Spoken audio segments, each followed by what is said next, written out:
Bueno, a nosotros nos tocó hablar sobre la formación de los estados provinciales.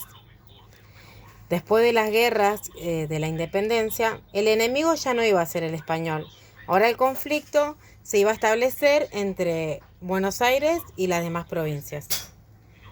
A partir de 1819, cuando se dicta un gobierno central, se despertó cierto enojo por parte de las provincias que estaban celosas de poseer su propia autonomía. En ese momento en el país se fueron definiendo dos tendencias políticas. Teníamos a los unitarios y a los federales. Los federales eran partidarios de autonomías provinciales, es decir, que las provincias tengan un manejo propio independientemente de lo que podía hacer Buenos Aires. Y por otro lado teníamos a los unitarios, que ellos eran partidarios de que el poder sí se centre en lo que era Buenos Aires. Estas disputas políticas desembocaron en una larga guerra civil, donde el primer episodio fue la batalla de Cepeda en 1820, cuando los caudillos Estanislao López de Santa Fe y Francisco Ramírez de Entre Ríos derrocan al directorio. A partir de entonces cada provincia se va a gobernar por cuenta propia, iniciándose así el periodo conocido como la anarquía de los años 20. Desde entonces el país va a quedar integrado por 13 provincias autónomas, inmediatamente, de la batalla de Cepeda, el territorio norte de Buenos Aires va a quedar invadido por los caudillos. El poder de Buenos Aires se marcó por un poder provisorio. El primer gobernador autónomo fue Manuel de Serratea. De la mano de los federales firmaron el Tratado de Pilar. En este tratado lo que hacía era reconocer a las demás provincias el derecho de darse su propio gobierno. La anarquía continuó en Capital, hasta que asume como gobernador Martín Rodríguez. La estabilidad y progreso de su gobierno se va a basar en que el progreso sea, en que Buenos Aires quede separado del resto del país. En Buenos Aires se produce un vacío de poder. Y bueno, con esto Buenos Aires va a crecer, pero las demás provincias van a quedar estancadas por una cuestión de que Buenos Aires tenía más recursos que las demás provincias. Buenos Aires empieza a beneficiarse mucho más que repartiendo los recursos de la aduana entre todas las provincias. Entonces Buenos Aires se empieza a aferrar a esa autonomía, que recién fue doblegada más o menos en 1880. Buenos Aires progresa, pero las demás provincias quedan estancadas. Los gobiernos estaban a cargo de los gobernadores por el presidente con acuerdo del Senado. Estos organismos eran elegidos por el pueblo. Pueblo no eran todos. ¿Y por qué decimos esto? Porque los integrantes del cabildo y los mayores de 18 años de sexo masculino que tenían fortunas y prestigios eran los encargados del voto. Al común de los ciudadanos no se les permitía participar, como por ejemplo a los esclavos, a las personas pobres. Ellos quedaban privados del voto y las mujeres tampoco votaban en este entonces.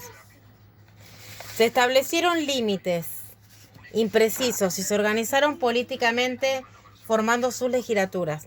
O sea, cada provincia organizó su legislatura y también se dictaron sus propias constituciones. Con el gobierno de Rodríguez, de la mano de Rivadavia, comenzó el periodo denominado Feliz Experiencia. Las felices experiencias eran reformas influidas por ideas liberales. El proyecto era la necesidad de expandir lo que era la ganadería con el apoyo de los terratenientes y estancieros. Se creó el primer banco también en el periodo de Martín Rodríguez, que daba créditos a los comerciantes. Y para fomentar la industria se pidió un préstamo de 1 millón de libras a Inglaterra, comenzando así la historia de lo que es la deuda externa. Lo que va a hacer Rodríguez es imponer una constitución unitaria. Pero las provincias, al verse afectadas en sus intereses y autonomías, se oponen, por lo que no se aplicó esta constitución y Rivadavia renunció. Luego apareció Rosas, Rosas aumentó su prestigio por la campaña del desierto en 1832. Tenía el apoyo popular importante y fue elegido 2 veces gobernador de Buenos Aires. Firmó el Pacto Federal, que era un acuerdo para nacionalizar la aduana. Este pacto le daba el poder de presidente. ¿Por qué? Porque se encargaba de las relaciones exteriores, o sea, de las relaciones con las demás provincias. Con la campaña del desierto, los pueblos originarios,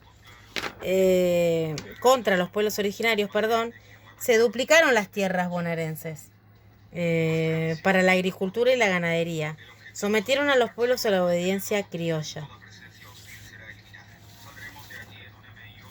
En este periodo, cabe recordar que 1/3 de la población era negra, con decirles que habían hasta criaderos de negro. Como hoy se crían a los caniches bueno, igual. Habían criaderos de negros y se lo vendían y comercializaban como objetos, ni hablar de todo el sufrimiento de los pueblos originarios que hasta el día de hoy siguen sufriendo el maltrato de un Estado que no los reconoce. Sufrían abuso de todo tipo, su palabra era nada. Su cuerpo tampoco. Urge recordar y sacar del olvido nuestra historia. Fue y es una historia de conflicto, de puja de poderes, como podemos ver con este tema del que les charlaba hoy. Siempre están esos otros, distintos, que valen menos en la cuenta que hacen los poderosos. Pero los otros existieron y existen. Lo que pasa es que la historia siempre la cuentan lo mismo. Al parecer, desde la llegada de los españoles no aprendimos nada. Lejos de unirnos como país, nos peleamos para obtener riqueza. Nada, espero les haya gustado el tema y lo hayan podido entender. Para finalizar el video, no podemos dejar de hablar de la mujer de esa época. La mujer tiene un lugar importantísimo en la sociedad, ya que era la encargada de la reproducción y su descendencia era vista como un capital social. En ese entonces era muy importante su honor y las mujeres tenían un gran conocimiento político, pero lamentablemente era normal la violación y los golpes dentro del matrimonio. Las mujeres de la clase élite juntaban dinero y recursos para sus maridos e hijos. En cambio, las mujeres de la clase más baja quedaban detrás de las largas listas de los miembros de las batallas. En 1823 se fomentó la educación femenina, que marca el comienzo de la mujer en funciones públicas, en donde la mujer puede opinar sobre la realidad social y política, publicando así la primera revista dirigida por una mujer. Esa revista se llamó La Aljaba.